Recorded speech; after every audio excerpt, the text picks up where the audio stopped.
Pak Nyoman, silakan lanjut. Pimpinan saya khusus untuk komoditas strategis saja. Untuk memasukkan dari badan kalian DPR, untuk memasukkan cakupannya agar lebih diperluas, yang berkait dengan persoalan kebutuhan pokok, pengaruhnya pada perekonomian, ketersediaannya dan keamanan, berkait dengan persoalan keamanan pangan, dukungannya sebagai alat bantu industri, begitu juga yang berkaitan dengan persoalan pengaruh dari komoditas strategis ini berkaitan dengan persoalan fluktuasi dari inflasi, dan bahkan yang berkaitan dengan persoalan sumber protein pun bisa dimasukkan sebagai komoditas strategis.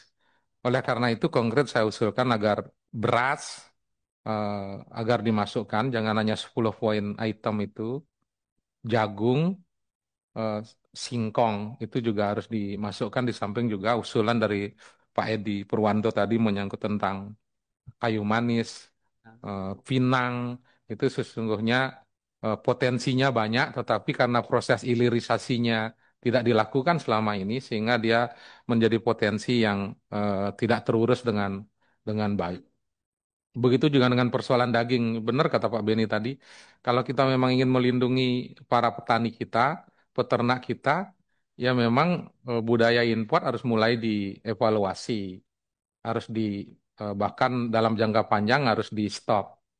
Eh, Bahkan Bapak Ibu, sekedar informasi, hari ini daging babi pun juga sudah diimpor. Padahal eh, potensi ketersediaan daging babi dalam negeri sesungguhnya sangat besar.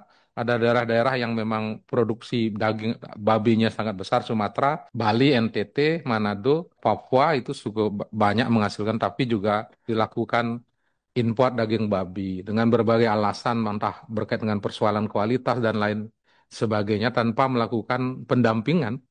Bahkan khusus untuk komoditas daging babi ini, maaf ini, di Kementerian Pertanian malah sangat-sangat tidak berpihak. Kalau kita diskusi tentang sapi, baru mereka gercep. Eh, tapi kalau bicara tentang babi, mereka abai. Seolah-olah babi ini bukan kebutuhan dalam negeri gitu. Nyaris isu tentang babi ini sepi sekali di Kementerian Pertanian, termasuk juga di Senayan ini. Padahal harusnya babi tidak dilihat dari makanan yang boleh dan tidak boleh, harusnya dilihat sebagai potensi ekonomi, bahwa di Indonesia ini juga bisa dibicarakan dengan persoalan babi gitu. Kira-kira begitu. Terima kasih.